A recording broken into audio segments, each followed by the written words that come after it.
Hello my aliens, I just thought that I should come on here and make a brief disclaimer because lately I have been getting some comments that are people who say that they are concerned for my health and my well-being, and in doing so they leave nasty comments that make me feel so wonderful. But nevertheless, I do want to come here and disclaim that I don't condone people to smoke, nor do I claim that it is a good thing to do. People have such a negative view on what cannabis is, and I'm just here to show and provide ways that you can smoke in a healthy and fun way. Let me just explain that a little bit more thoroughly.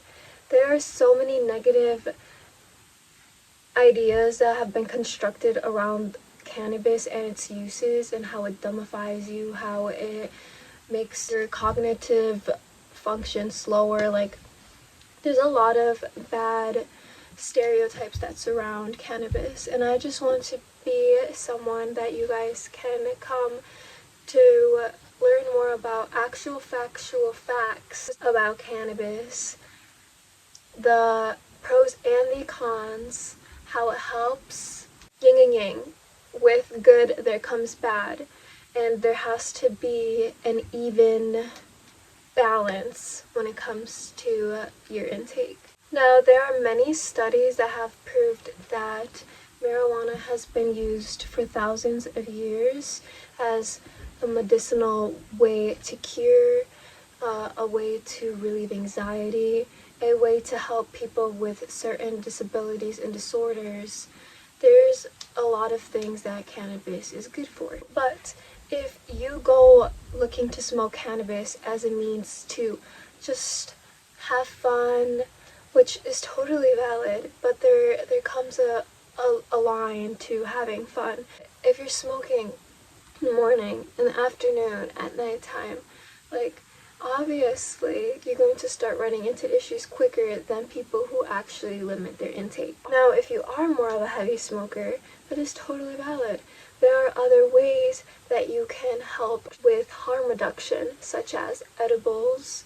Don't smoke blunts, try to smoke only joints, something healthier, hemp paper. Something that I personally like to do to help with my cannabis intake and my moderation is go to work, have an amazing day, come back, and then to de-stress after such a long day, I'll take a hit. Things like that really do help moderate your intake and just creating a healthy schedule and relationship. I just want to reiterate that I have a huge interest in anything living, psychedelic, hallucinogenic, anything mind-altering, anything that has the capability of transforming or altering your brain chemistry. I've just always had a deep fascination for that. Ever since I was young, I believe it came across when I first discovered Hamilton Morris. This was way back in like 2019, 2020. It came from a sleep deprivation Tink video. Ever since then, I've just been on my journey of doing research on different substances, and not even substances, different things that can just alter your brain. Did I say sleep deprivation things? That's why I just want to create content that's very informational to you all, to just have a safer experience with anything that you're ingesting. Alright, so I'm going to be talking a little bit more about how cannabis does affect the human body, and I'm going to be getting faded while doing so. The cannabis plant produces between 80 to 100 cannabinoids, THC and CBD being the main two. CBD, otherwise known as cannabidiol, is an active compound in the plant that creates no euphoric effect. THC, tetrahydrocannabinol, is the active ingredient in cannabis that causes the high feeling. It's the main psychoactive compound. Once cannabis is inhaled or ingested, the THC gets absorbed in the bloodstream. It then travels to the brain and attaches to a cannabinoid receptor. Cannabinoids are a diverse group of compounds found in cannabis, but are also naturally synthesized in the human body. The two main subtypes of cannabinoid receptors are CB1 and CB2 receptors. CB1 found in the brain, lungs, liver, and kidneys. CB2 being found in the immune system, the hematopoietic cells, and part of the brain. When THC binds to the CB1 receptors, it decreases sensitivity to pain, causes changes in mood, consciousness, memory processing, and motor control. CBD can increase levels of anandamide, a compound associated with regulating pain, which can reduce pain perception and improve mood.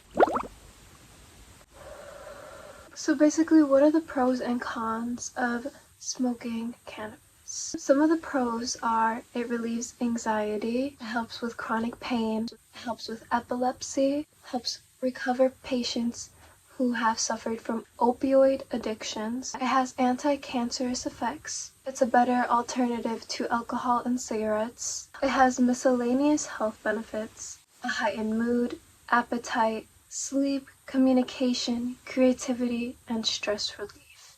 As above, so below. Here are some of the cons from smoking cannabis. It aggravates anxiety, lack of motivation, paranoia, trouble sleeping. It can harm your lungs, public stigma, illegal in some states, health risks, mental development. It can be laced, psychosis, unhealthy relationships, the smell, job opportunities, family-friend relationships can be affected. Just like and subscribe if you are interested in more content like this. And one more thing, the people that'll get it will get it, and the people that choose to continue to have a calcified pineal gland and choose to not become educated on certain matters that are ever more present now than they were back then, those people will continue to live sad, depressing lives with no color. The people who come onto this channel and are like-minded, you will be thankful, and I will be thankful for you watching me.